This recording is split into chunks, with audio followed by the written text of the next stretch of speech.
नमस्कार, मैं हूं श्वेता झा और आप देख रहे हैं आज तक। बड़ा खुलासा हो रहा है। खबरें आ रही है सूत्रों के हवाले से कि जैश महीनों से पुलवामा में हमले की साजिश रच रहा था। छोटी खेप में विस्फोटक जमा किए गए। साथ ही सूत्रों के हवाले से खबर है कि जेल में बंद आदिल के रिश्तेदार तौसीफ से पूछताछ होगी। माना जा रहा है कि तौसीफ हमले के कई राज जानता है। दोनों ने साथ ही जैश के साथ आतंक की दुनिया से में कदम रखा था। तो बड़ी खबर आ रही है सूत्रों के हवाले से, जिसमें बताया जा रहा है कि काफी समय से यह तैयारी चल रही थी। जम्मू की जेल में बंद है। आपको हम बता दें, परिवार के समझाने पर तौसीफ ने छोड़ा जैश-ए-मोहम्मद। हालांकि जैश के साथ है और किस तरह से पूरी प्लानिंग हो रही थी लंबे समय से। पुलवामा हमले में एनआईए का अब तक का ये सबसे बड़ा खुलासा है। तो एनआईए की तरफ से यह कहा गया है कि हमलावर आदिल के रिश्तेदार तौसीफ से अब पूछताछ हो रही है और उससे और जानकारी मिल पाएगी। तौसीफ आदिल एक साथ जैश में शामिल हुए थे। गौरव सावंत हमारे संवाददाता हमारे साथ जुड़ गए हैं। गौरव, और क्या कुछ जानकारी मिल पा रही है?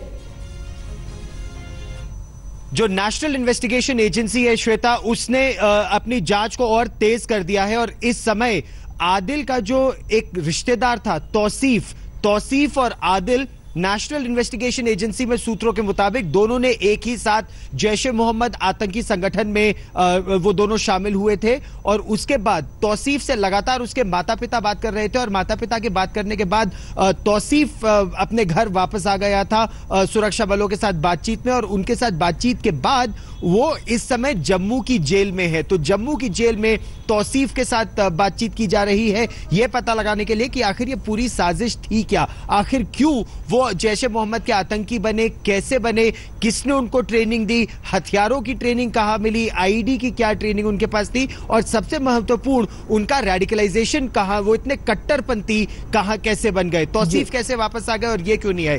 पहली बात। दूसरी बात श्वेता, जो बहुत महत्वपूर्ण है कि आखिर वो जो मारुति इको गाड़ी थी सुरक्षा बलों के मुताबिक, इन्वेस्टिगेटर्स के मुताबिक, उस मारुति इको में हथियार कहां से आए थे, एक्सप्लोसिव्स कहां से आए थे और कितने एक्सप्लोसिव्स इस समय घाटी में है और कहां-कहां।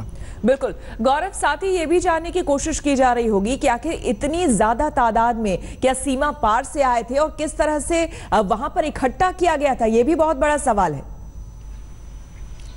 आपने बिल्कुल सही कहा, यह एक बहुत लंबी साजिश थी जिसके लिए जो ट्रेनिंग इन आतंकवादियों को दी गई थी, चाहे उसके लिए जो 2 पाकिस्तानी आतंकवादी थे वो या जो लोकल लड़के थे वो, उनको बाकायदा ट्रेनिंग दी गई थी। और इसे एक बहुत क्लोज्ड यूनिट ऑपरेशन रखा गया था कि यह बात ना फैले। यही नहीं, दक्षिण कश्मीर के अलावा उत्तर कश्मीर के कुछ इलाकों में भी एक्सप्लोसिव्स को लाकर रखा गया था, विस्फोटकों को लाकर रखा गया था। और ये आरडीएक्स इतना संवेदनशील मामला है कि इसको ऐसे ही कहीं नहीं रख सकते। तो बहुत ही ट्रस्टेड, विश्वसनीय लोगों के घरों पर इसको रखा गया था। और अब बाकी विस्फोटकों को का पता लगाने की इस समय पुरजोर कोशिश की जा रही है और कई जगहों पर रेड्स भी दी गई है, दबिश डाली गई है। बिल्कुल गौरव, और ये बहुत जानना अहम है कि वो तमाम लोग कौन कौन थे जिसने आदिल की उस वक्त मदद की थी। फिलहाल शुक्रिया आपका। लेटेस्ट खबरों के लिए यूं ही देखते रहिए तेज, और इस वीडियो के पसंद आने पर लाइक, शेयर एंड सब्सक्राइब करना ना भूलें।